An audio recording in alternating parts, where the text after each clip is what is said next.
An advocate for papal temporal sovereignty says of its development 2 years before the U.S. Civil War, the civil sovereignty of the popes was gradually produced by the operation itself of time, along with all the other new institutions of Christian culture, along with the refinement of manners, with the amelioration and better definition of the relations between the various portions of society, with the birth of the different political states. And the altered conditions of society rendered it indispensable to the exercise of the pontifical power, to the peace and tranquility of Catholic nations. In consideration of the Roman Catholics' worldwide integration movement through globalization. What is the Church's newest institution of Christian culture? It is the ecumenical movement of Vatican II. What is the Church's refinement of manners? It is dialogue with denominations of professed Christians. What is the Church's amelioration and better definition of the relations between the various portions of society? A global family open to transcendence and to properly understand the transcendent dignity of man, the confounding of metaphysics and theology, and the proper relations in being one global family, where the Pope is the head as Father of princes and kings, ruler of the world, vicar of our Savior on earth. What is the intended result? It is intended to result in the birth of the different political states, through political pressures for subsidiarity and solidarity under the Vatican City-State political religious system by stronger fraternal nations, yet, it is expected that there will be altered conditions of society, caused by peoples and nations, who are dissenters, which would render the civil sovereignty of the popes indispensable to the exercise of the pontifical power for the peace and tranquility of Catholic nations, through its civil laws, which would enforce his religious dictates.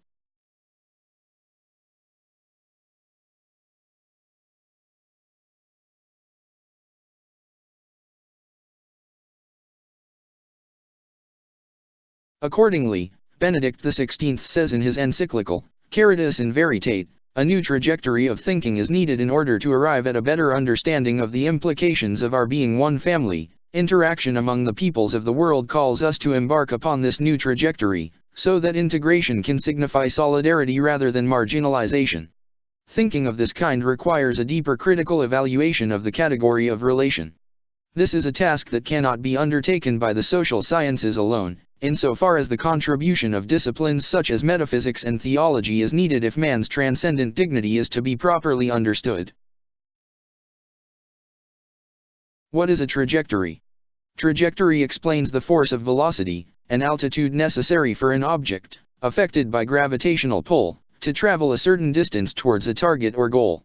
As an object loses force, the gravitational pull downward is greater, therefore, based on longer distances, in order to reach the target or goal, one must aim higher than the intended target or goal, which will cause it to gravitate down upon the target or goal. In other words, the trajectory of thinking is for a government to aim beyond national socio-economic interests to a higher global socio-economic interest to arrive at the target or goal of understanding the implications of our being one family. And that thinking of this kind within the sphere of global socio-economic interest requires a deeper critical evaluation of the category of relation in being one family, that is to say, whether a governmental system should be a parental governmental system or a subsidiary governmental system. This is based upon the degree of political and religious power obtained through confounding metaphysics and theology for man's transcendent dignity, which would determine one's place in the global political and economic system as a true world political authority and manager of the global economy. Accordingly, a sovereign government, free and independent in resources and power with civil and religious liberty for a diverse citizenry, becomes a transitional or transient liberty by circumstances that humble its thoughts through solidarity, to arrive at a better understanding of the implications of our being one family, by integration into the city-state universal religious political system of the Vatican based on subsidiarity and solidarity, not necessarily fraternity. This globalization phenomenon means more than one aiming selflessly from national interests to a higher global interest.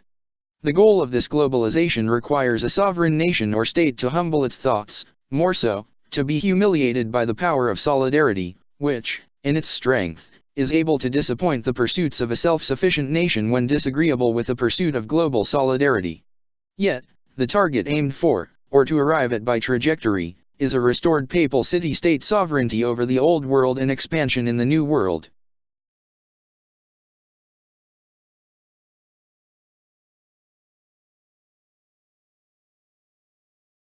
When Pope John Paul II visited the White House on October 6, 1979, President Jimmy Carter sincerely spoke about religious liberty, and expressed religious and moral agreement in the cause of humanity from the pontiff's writings. And based on writings in shorthand, President Carter was an influence on relations between the Pope and the Jews. And notably, President Carter is documented as saying in shorthand about the visit, "I feel lonely. Not catastrophe for Pope to be embarrassed." Pope John Paul supported President Ronald Reagan, who was in complete solidarity with the Vatican in his fight against communism. In a speech in Fairbanks, Alaska, President Reagan did not speak against the dignity of the papacy, which is his temporal sovereignty, yet moreover, he says, "Indeed, an appreciation for the inalienable rights of every human being is the concept that gave birth to this nation. Few have understood better than our nation's founding fathers that claims of human dignity transcend the claims of any government, and that this transcendent right itself has a transcendent source. Our Declaration of Independence, 4 times, acknowledges our country's dependence on a supreme being, and as principal author and one of the greatest presidents, Thomas Jefferson, put it simply, the God who gave us life gave us liberty at the same time." Pope John Paul II said there was mutual respect between them, although there were differences. And that through President Reagan, he was a friend to all the citizens of America and esteemed us as citizens. Under President Reagan's administration, full diplomatic relations were established with the Vatican City-State. In a 2014 visit to the Vatican, President Barack Obama showed that he upheld the hand of Pope Francis during their farewell handshake. The following year, he announced a name change to Mount McKinley on August 30, 2015, which is the highest mountain peak of North America in Alaska. This name change was 7 days before the anniversary of the assassination of President McKinley in 1901 by a Polish anarchist named Leon F. Czolgosz, the son of Roman Catholic parents. As stated earlier, President McKinley was the last of the Union officers of the U.S. Civil War to serve as U.S. President. Nevertheless, the decision of President McKinley to deny the Pope to mediate an armistice between the menacing monarch of Spain and Cuba despite European pressure, is a milestone, a symbolic peak of the independence and freedom of the sovereignty of the United States of America's republican form of democracy in the Western Hemisphere.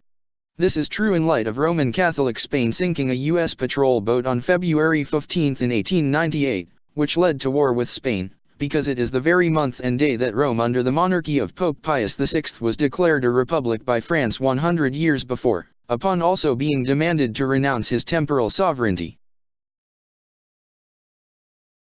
This name change is an example of what Pope Benedict XVI calls a new trajectory of thinking, which he says is needed in order to arrive at a better understanding of the implications of our being one family.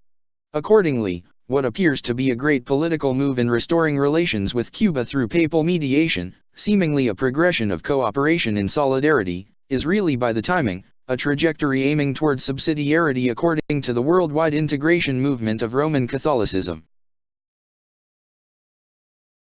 An integration into one global family under the city-state sovereignty of the papacy, as to be under the family of Pius XII, who is declared to be the father of princes and kings, ruler of the world, vicar of our Savior on earth, but, again, this is contrary to our system of political institutions conducing more essentially to the ends of civil and religious liberty than any of which the history of former times tells us.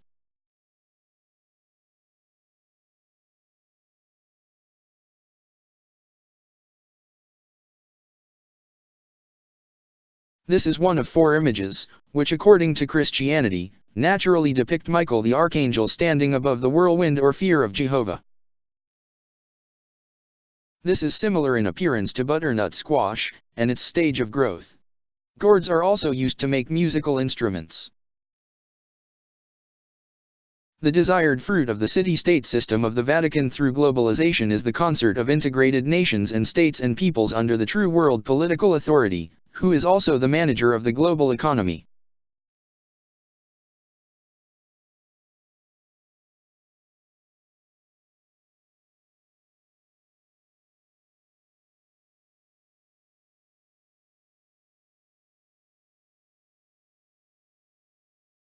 These 2 youthful angels are depicted as upholding the triple crown of the Pope.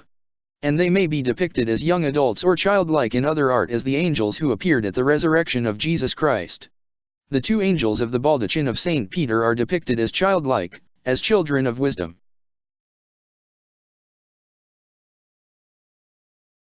As stated before, the concert of integrated nations and states and peoples under the sovereignty of the Universal Church of Rome is the fruit it desires.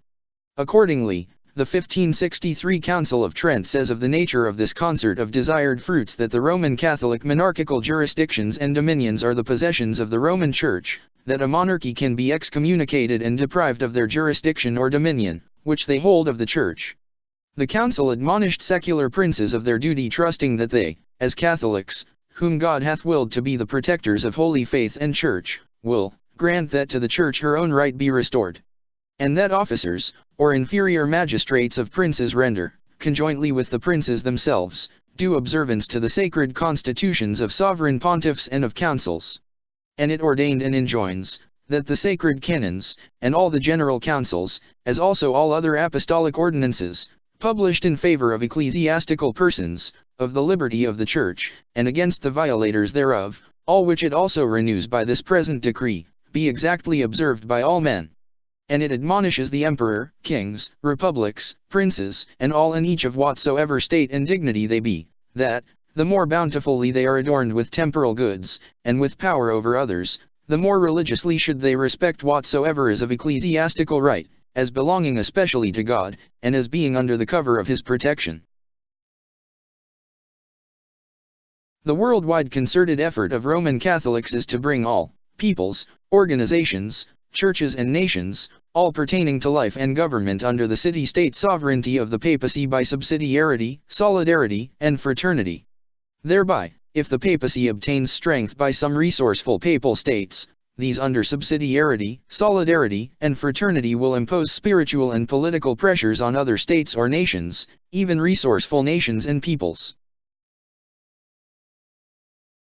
It is to that end that the institutions of liberty and rights of people in respective nations are subject to people, who are globalized and empowered, who are taught that inalienable rights and benefits are in subsidiarity, solidarity, and fraternity, and to operate in behalf of the polis.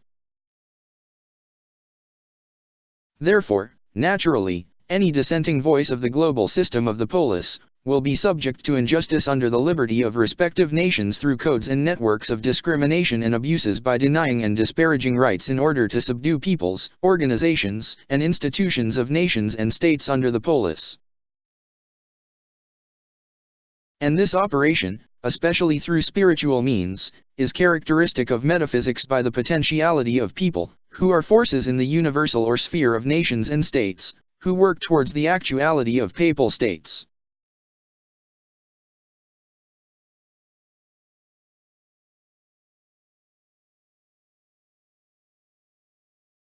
In light of the Great Seal of the United States of America, it is nascent that the Founding Fathers' rectitude of intention in 1789, the start of the French Revolution and 9 years before the deadly wound to the papacy, was to establish a nation progressive in liberty, both civil and religious for the diverse citizens and people, which is distinguished and opposed to the old world of political tyranny and religious persecution. Accordingly, the phrases of our Great Seal were written in Latin, which is contrary to the strength of papal power and claim of sovereignty.